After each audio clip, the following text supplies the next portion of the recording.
ओम शांति। आज प्यारे मीठे बाबा की मुरली मंथन की डेट है 29 जुलाई 2025। तो आज मीठे बाबा अपने बच्चों से कह रहे हैं, इस शरीर की वैल्यू तब है जब इसमें आत्मा प्रवेश करे, लेकिन सजावट तो शरीर की होती है, आत्मा की नहीं। ये बात तो सच है।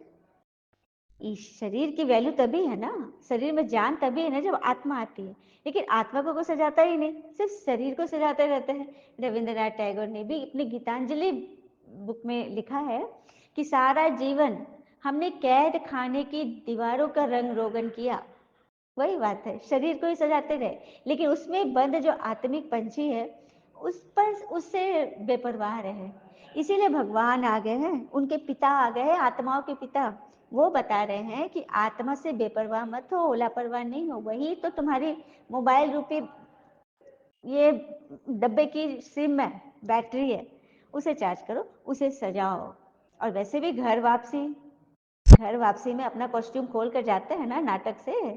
तो अब ये सृष्टि नाटक में जो हम लोग अपना पार्ट प्ले कर रहे हैं, तो हमें वापस जाना है, तो फिर ये शरीर तो यहीं छोड़ देना होगा, आत्मा जाएगी ना परम धाम।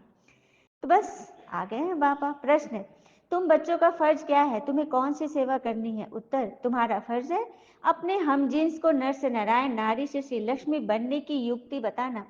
तुम्हें भारत की सच्ची रूहानी सेवा करनी है। तुम्हें ज्ञान का तीसरा नेत्र मिला है, तो तुम्हारी बुद्धि और चलन बड़ी रिफाइन होनी चाहिए, किसी में भी मोह जरा भी न हो। सुना, हमारा फर्ज है अपने हमजिन्स को नर से नारायण, नारी से श्री लक्ष्मी बनने की कथा बताना, युक्ति बताना, सच्ची रूहानी सेवा करें, जिस्मानी सेवा नहीं। ज्ञान का तीसरा नेत्र मिला है, उससे हमें बड़ी रिफाइनरी का काम करना है, किसी में भी मोह नहीं हो। जो कि कहते हैं ना, आदमी भी कितना नादान है, मंदिरों में शंख और घंटे बजाता है, सोया हुआ खुद है और ईश्वर को जगाता है, भूखे को रोटी दे नहीं सकता और मंदिरों में 56 भोग लगवाता है, अंधेरा दिल में है और दिया मंदिर में जलाता है ना। इसी से बचाने आए भगवान। तुमने इतना कुछ किया, सब बाहर किया, अंदर तो कुछ किया ही नहीं। गीत है बहुत सुंदर, नैनहीन को राह दिखा प्रभु, पग पग ठोकर खाऊं, नैनहीन को राह दिखा प्रभु। ओम शांति, डबल ओम शांति। तुम बच्चों को रिस्पॉन्ड करना चाहिए ओम शांति। सभी बच्चे ने किया, एक बाबा भी कह रहे हैं, एक दादा भी कह रहे हैं। और हमारा स्वधर्म है शांति। तुम अभी शांति के लिए थोड़ी ही कहाँ जाएंगे, शांति तुम्हारे अंदर है। कहते हैं ना, जीवन में सबसे बड़ी ताकत शांत मन है।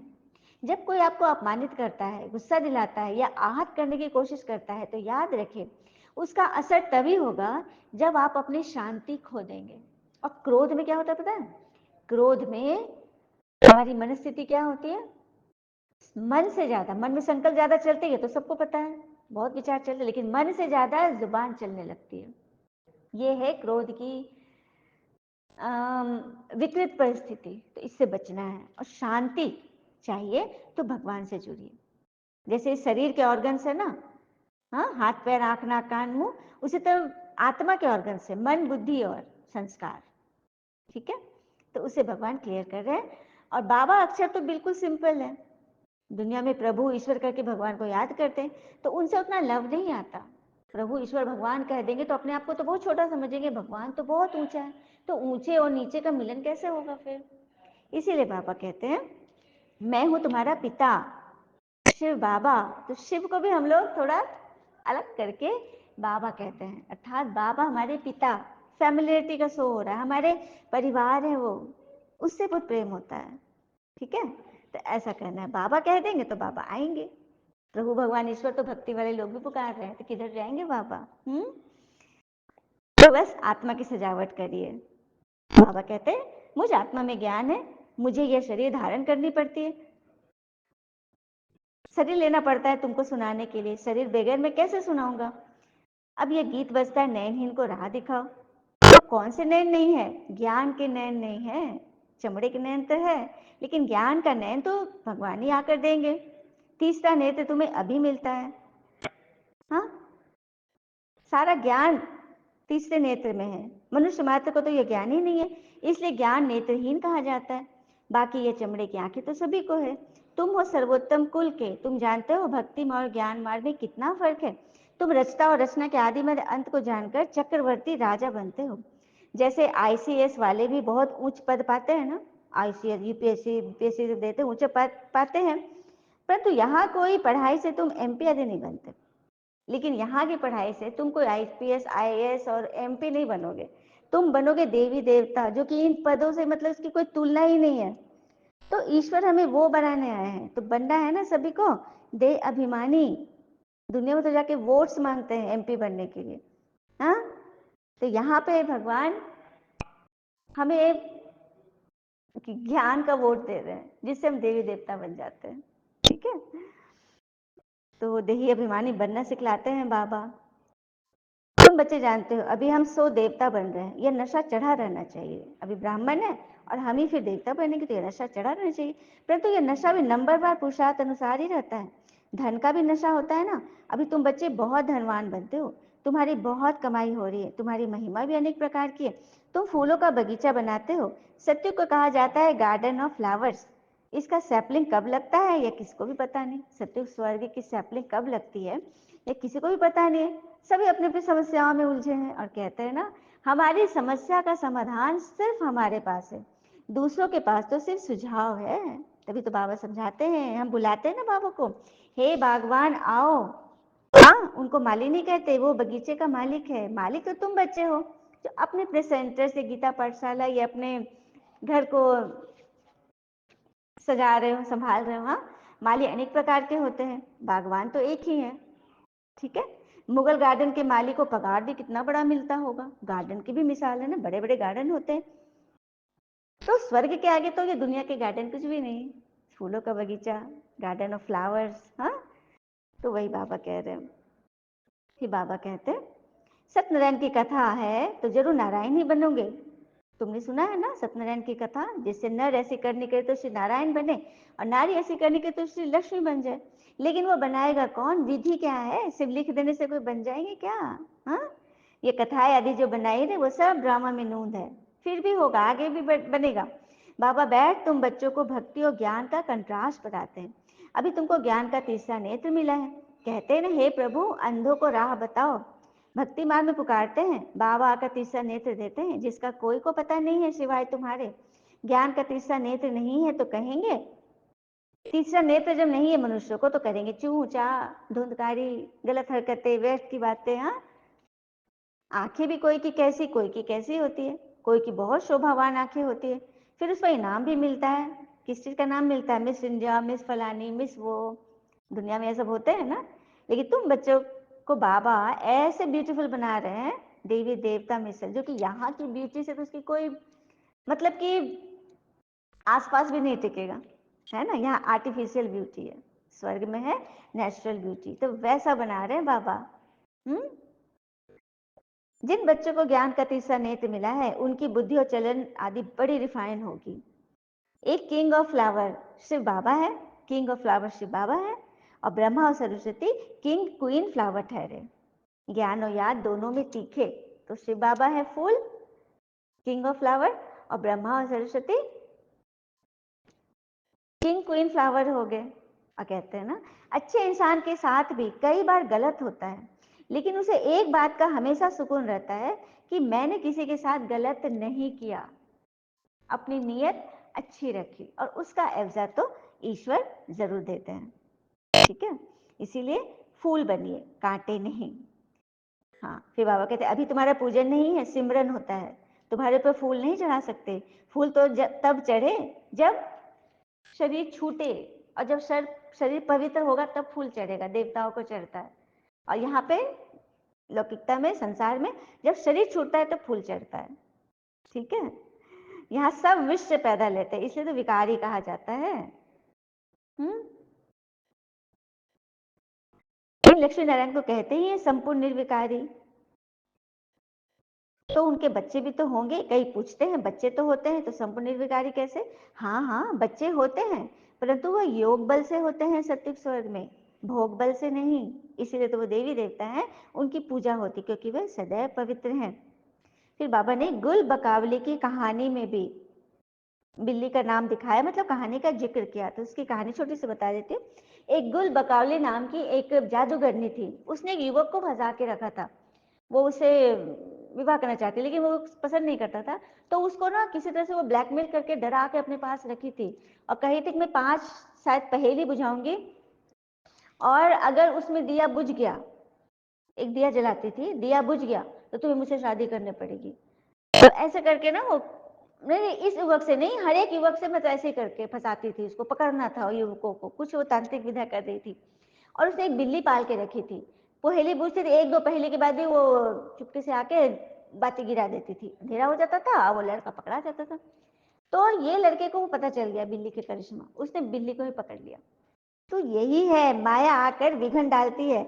आप बिल्ली माया को ही पकड़ लो और उसे दूर भगा दो एकदम, कि वो आपके पास आ नहीं सके, क्योंकि वो आपकी अवस्था ही गिरा देती है। पता है ना, अवस्था की कीमत होती है करोड़ रुपए, व्यक्ति की कीमत होती है 1000 रुपये, और वस्तु की कीमत होती है 100 रुपये, उससे भी कम 10 रुपये। लेकिन हम क्या करते हैं, वस्तु वैभव व्यक्ति के लिए अपनी अवस्था गिरा देते हैं, अवस्था ही गिर जाती है।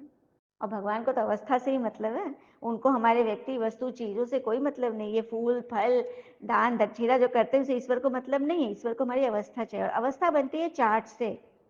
चार्ट रखो, सारे दिन हमारा कार्य व्यवहार मन वचन कर्म अव्यक्त वाणी नुमा शाम, सबके साथ अच्छे मित्रता बात करनी है, मीठा रहना है, किसी के साथ मजाक नहीं करना, ऐसा नहीं जिसको किसी को ठेस लगे, मतलब बहुत व्यवहार कुशल। परिवार में तो खास करके कोई कुछ गलत भी करे लेकिन उसके लिए क्षमादान, ये सब करके आप आगे बढ़ोगे। तभी तो फूल बने, तो कोई ना कोई कांटा तो रह ही जाएगा। हाँ, बाबा ने फ्लावर के नाम भी लिए, कोई गुलाब है, कोई मोतिया है, कोई चंपा चमेली। हाँ, कौन किस प्रकार के फ्लावर है ये तो साक्षात्कार बाद में होगा। शास्त्रों में भी दिखाया है कि पांडव गल मरे। अच्छा, पांडव क्यों गल मरे पता है? क्योंकि उनके अंदर कोई अहंकार नहीं था। उनकी माँ कुंती जो थी, आज एक राज की बात समझिएगा, कुंती जो माँ थी वो रियल में देही अभिमानी, आत्म अभिमानी, उनके बारे में बता रही हूँ। जब लाखा भवन जब बना, लाक्षगृह, जिसमें दुर्योधन ने 4 से, शकुनी और दुर्योधन ने मिलकर 5 पांडव और उनकी माँ को घूमने के लिए भेजा। ये आप लोग जाइए, वर्णाव्रत एक जगह है जहाँ पे लाक्षागृह बनाया है। पुरोचन एक वो था, मिस्त्री था, राजमिस्त्री, जो घर बनाता था, जैसे विश्वकर्मा होते हैं ना उसी तरह से। और उसको हिदायत दी गई थी कि ऐसा घर बनाना जो कि एक माचिस की तीली से पूरा धू धू करके जल जाए। तो किस चीज से बना हुआ घर पता है? लाख, लाख जिसका चूड़ियों बनते हैं, रुई, कागज, सूखा घास और जानवरों के सूखे चमड़ी मांस से वो घर बनाया गया था। तो चमड़ी, जानवरों के चमड़े से, सूखे चमड़े से बनाया गया। मतलब इतना ज्यादा, मतलब कि षड्यंत्र का एकदम मतलब हाइट।